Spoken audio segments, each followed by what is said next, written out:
আসসালামু আলাইকুম বন্ধুরা, আমি আমজাদ। আশা করি আপনারা আল্লাহর রহমতে ভালো আছেন। আমিও আল্লাহর রহমতে এবং আপনাদের দয়ায় অনেক ভালো আছি, আলহামদুলিল্লাহ। এই মুহূর্তে আছি আমি নোয়াখালী দাগনভূঞায়।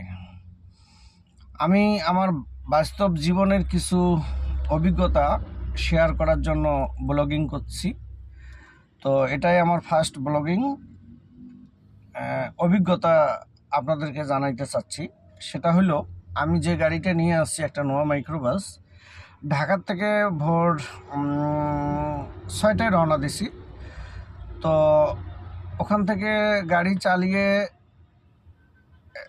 যাত্রাবাড়ি ফ্লাইওভার পার হওয়ার পরে দেখি আমার ব্রেকে কাজ করে না। তো এই মুহূর্তে আমি কি করতে পারি? তো গাড়িটা ব্রেক দিয়ে আমি পিছনে মাথা নুয়ে দেখলাম যে পিছনের ডাইন পাশের চাকাটা লিক হয়ে গেছে, মানে ভিজে ভিজে গেছে। তার মানে কি, পিছনের চাকার যে ড্রাম আছে, ড্রামে একটা হুইল সিলিন্ডার থাকে, মানে ব্রেকের মাস্টার সিলিন্ডার থেকে চার চাকায় 4টা সিলিন্ডার থাকে। এটাকে বলে হুইল সিলিন্ডার।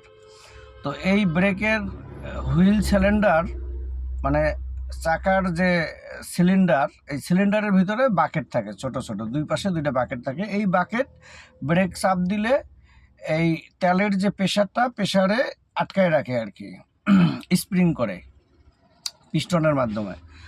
তো কোনো কারণে রাবার তো এটা লিক হয়ে যেতে পারে আর কি। তো আমারও এরকম একটা ঘটনা ঘটছে আজকে।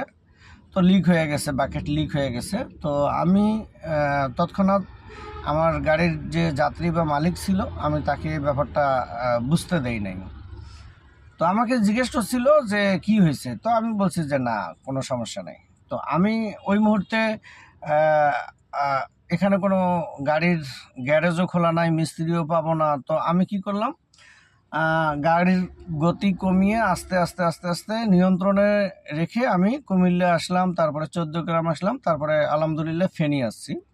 ফেনীতে এসে আমি একটা গ্যারেজে ঢুকাইছি। গ্যারেজের লোক ঘুমাইছিল এখানে, তখন 9টা বাজে। আজকে শুক্রবার, হয়তো অনেকে গ্যারেজে আসে না বা পার্টসের দোকানে আসে না। তো আমি মিস্ত্রিকে ডাক দিয়ে চাকা খুলাইয়া তারপরে আমি হুইল সিলিন্ডার বাইর করে পার্টসের দোকানওয়ালাকে ফোন দিছি। উনি আধা ঘন্টা পরে আইসে আমাকে এগুলো দিছে।